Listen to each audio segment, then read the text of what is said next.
नवी मुंबईच्या एपीएमसी मार्केटमध्ये सध्या विविध राज्यातले अनेक प्रकारचे पेरू दाखल व्हायला सुरुवात झाली आहे। पावसाळ्यानंतरचा सीझन सुरू झाला असल्यामुळे पेरू बाजारामध्ये दाखल होत आहेत। 30 रुपयांपर्यंत ते 100 रुपयांपर्यंत पेरू विकले जात आहेत। तर महाराष्ट्र आणि इतर राज्यांमध्ये सुद्धा पेरू दाखल व्हायला सुरुवात झाली आहे। यामध्ये सफेद, लाल असे पेरू उपलब्ध आहेत। पुढील काही महिने पेरूचा सीझन सुरू असणार आहे असं व्यापाऱ्यांनी सांगितलं।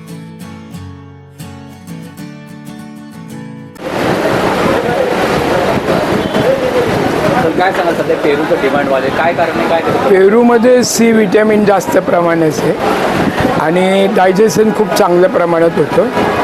त्याच्यामुळे पेरू जवळजवळ लॉकडाऊनपासून पेरूची व्हरायटी पण वाढली। पहिलं फक्त आपला देशी पेरू यायचा, आता पिंक येतो आहे पेरू, कलिंगड पेरू येतो आहे, VNR येतो आहे।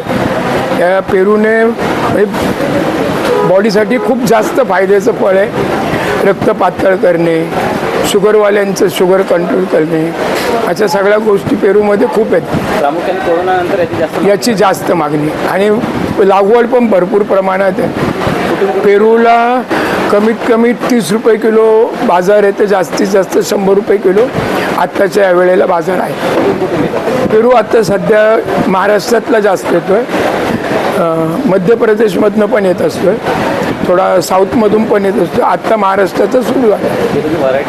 त्याच्यामध्ये काय काय त्याच्यात कलिंगड पेरू तो आतमध्ये बी कमी असते आणि एक पूर्ण लाल असतो, एक पिंक येतो आतमध्ये आणि एक व्हाईट येतो। व्हाईटला VNR बोलतात। व्हाईटला पण गोडी खूप असते। प्रत्येकाला जशी टेस्ट आवडेल तसं माणूस ते चॉईस करते। सध्या याचा सीझन कधी आत्ता 15 दिवस झाले चालू। पेरू भरपूर दिवस, जवळजवळ 8-9 महिने पेरू मिळतो। आत्ता जस्ट नवीन चालू झाले पावसाळ्यानंतरचे।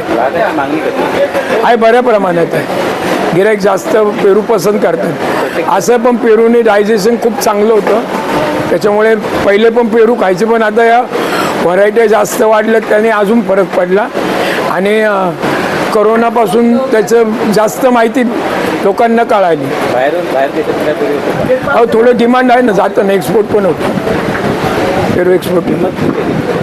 आत्ता सांगितलं ना की कमीत कमी 30 रुपये किलोपासून 100 रुपये किलोपर्यंत बाजार आहे। मी बाळकृष्ण विठ्ठल शिंदे।